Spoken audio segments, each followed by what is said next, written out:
Hi there everyone, are you ready for a quickie? Tonight I just want to do an album review video, so it's not going to be super long. However, I do want to do a shout out to a Chris Propfe, if I've got that correct, Chris P-R-O-P-F-E. Chris has a video channel, Chris Propfe Musically Obsessed. He talks a lot about vinyl, but some CDs as well. Chris, I think we've actually, I don't know what, kind of started commenting on each other's videos from time to time, going back to when I did my Voivod videos, and I think he did a Voivod video. I don't remember who came first, but anyway, I think we kind of connected that way. Probably I commented on his video and then he commented on mine. But anyway, recently I did the first 10 albums of Black Sabbath, and Chris saw that and made some comments, and then he did a video on his Black Sabbath vinyl collection. And at the beginning of the video, he gave a shout out to me, to Music is a Journey, and had some kind words to say about that. And after that, I suddenly got 5 new subscribers as well. One of them left a comment on one of my videos saying that he came over to my channel thanks to Chris. So that's just really super cool. So I want to say a big thanks to Chris for that. And also I want to give you folks who are watching this a reason to watch Chris's videos if you're not already subscribed and watching. So 3 things to say about Chris then. Well, first of all, Chris's videos tend to be rather short. In the time that he takes to talk about some albums and give you a little bit about background information, his personal history and his opinions behind the album, the time it takes for him to do that is about the same time it takes for me to do an intro for one of my videos. So if you're looking for something short and snappy but still interesting and worth your time, that's one reason to visit him. Another reason is Chris likes metal and thrash metal, but he also likes a lot of rock albums as well.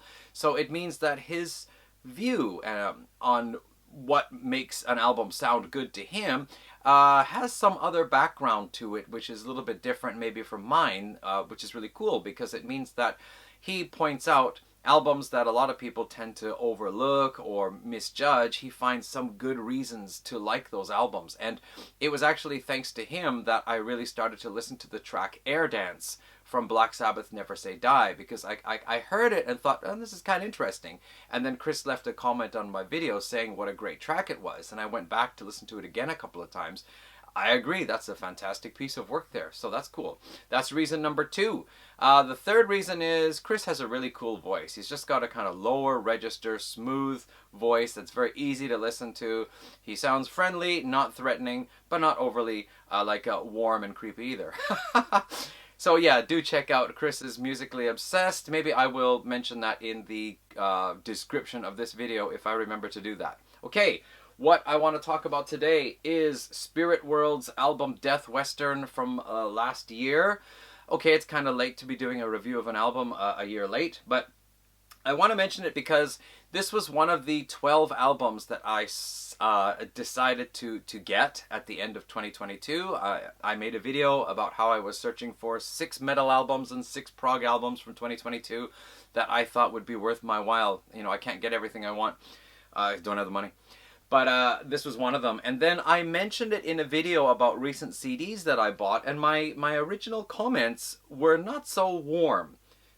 And I think the reason is because I was responding mostly to a kind of disappointment in the album originally. And that's because when I first checked it out, I didn't listen to the whole thing. I listened to some parts of it. So I knew it was kind of a speedy, thrashy album.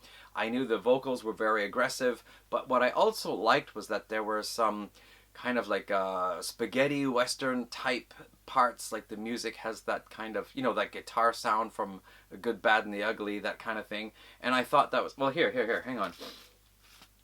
I think I got it queued up ready to go on the phone here, just playing it off my phone.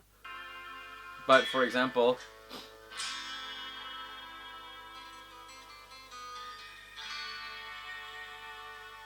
it's got like horse sounds, whips, rattlesnakes, rattle sounds, and then goes like, right? Yeah. So see, that was one of the things when I was picking out albums, metal albums. I didn't just want like a solid, heavy album that goes, you know, same way all the way through. I wanted something that had some variety, and so I thought this is cool. And it's also a kind of conceptual work because I've forgotten the guy's name again. The guy behind it, I think his last name is Folsom or something like that. He's written a whole conceptual literary piece based on the theme, which actually, sorry, the theme of that piece is what this album is about. And so, yeah, there's the thrashy element for sure, the heavier stuff. I've even heard that there's some, kind of crust in there as well. I don't know about crust so well, so I can't really comment on that. But I also thought there was going to be some of this Western stuff, and there's sometimes some spoken lines coming in here. I don't know if they're recordings from old movies or whatever, but I just thought that sounds really cool. And it was Bradley Zwardrager on the Banger TV channel, YouTube channel, who picked this as his top pick of metal albums for 2022. He really had a lot of great things to say about this. And one thing he said was he hopes on the next album that they will manage to do a guitar dive bomb sound that mimics a horse's whinny. They do actually have recordings of horse whinnies on here as well. An awful lot of dive bombing guitar sounds, which is really cool. And some of them do kind of come pretty close. So I can see why Bradley Zwardrager would kind of expect soon we'll actually hear a guitar mimicking a horse's cry. But anyway, the thing that kind of disappointed me was that there wasn't a lot of this kind of what I just played for you on this album. It's at the opening track, which is called Mojave Bloodlust. And then there's another track that has a kind of acoustic guitar beginning, which is quite pleasant. And then the final track has this kind of clean electric guitar sound, this kind of Western sound, which is cool. But aside from that, it is pretty much, balls to the wall, heavy stuff all the way through, without a lot of variety with respect to going to this kind of, Western style type of thing. So I guess I was expecting to hear more of it and having more of that mixed in with the music, and it just wasn't there as much as I'd hoped for. The other thing that was kind of a disappointment originally was that there is a lot of Slayer influence in here. I'd say more than half of the tracks have riffs that just immediately bring to mind like Rain and Blood or something from the late 80s Slayer. So it was like, okay, you guys like Slayer, I get it. So my original reaction after listening to it one time was not all that warm. However, during this past week I listened to it again, and that time I listened to it for the second time, it really perked my ears. And since then, I've actually listened to it 4 more times. That's 6 times in total if you're keeping track. And of all these new albums that I've talked about in 3 separate videos, this is the only album that I've actually had a chance to listen to 6 times through. All the others, it's been like once or twice, and then some select songs. So this actually has moved up very quickly in my favorite albums. So I wanted to say some other good things about it. Some things to say, there are some really cool riffs. Yes, there is a lot of Slayer sound-alike guitar moves in here, but there are also just some really cool heavy riffs. And the nice thing is, they often don't come in at the beginning of the song. The beginning of the song might actually sound like Slayer and then go into some kind of intense chugging, but somewhere along the way they'll put in this fantastically awesome riff that comes in. So it's really a thrill to get that kind of surprise. The vocals are all this kind of harsh shouted style vocals, so it's a little bit one-dimensional that way, but you do have the lead vocalist as well as a kind of gang shout in the background. And honestly, after listening to this a few times now and getting the feel for the album, I don't wish for anything else. I'm quite fine to hear them do that all the way through the album. One of the things to say is it's not a super long album. I mean, there's 11 tracks on here, but I think it clocks in under 40 minutes, so there's not really time to get tired of it. And the reason why there's not really time to get tired of it is because of the other element I want to mention, and that is just all these little, what I would say are kind of like surprise moves that come up in most of the tracks.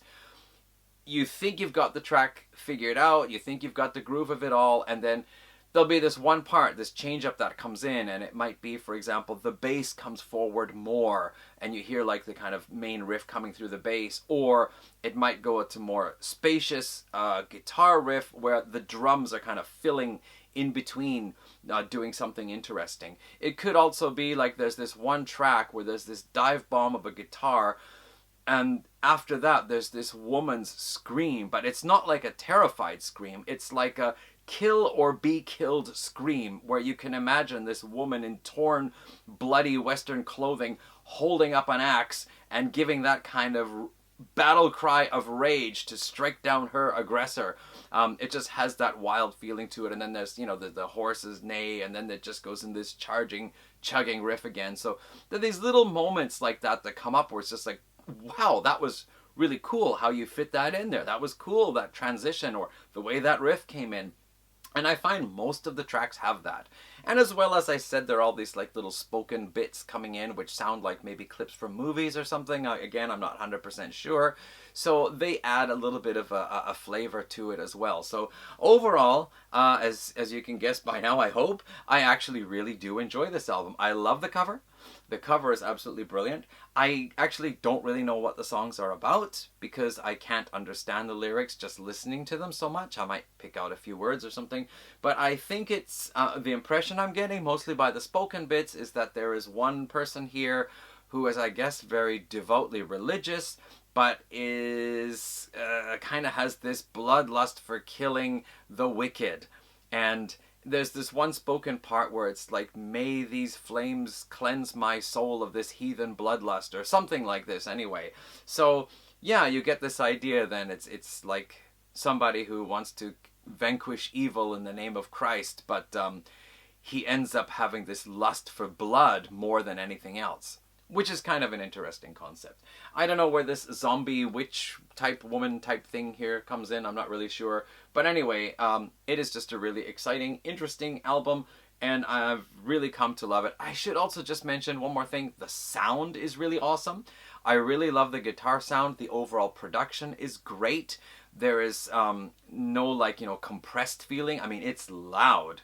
Of course, the shouted vocals, the guitars, everything is like really voluminous, but it's not like compressed and clipped, and it's not muddy, and not overly dense, not like a lo-fi or anything like that. It just sounds really good. The drums sound great, the bass sounds cool, the guitar sound is awesome, and just everything, you can pick it out. You can hear it, you can hear the background sound effects, all that. So that's really great. Yes, great job, SpiritWorld. So there you go. That's all I wanted to say about that. Okay, everyone. Short video, right? Thanks for watching. See you in another one soon. All right, bye all.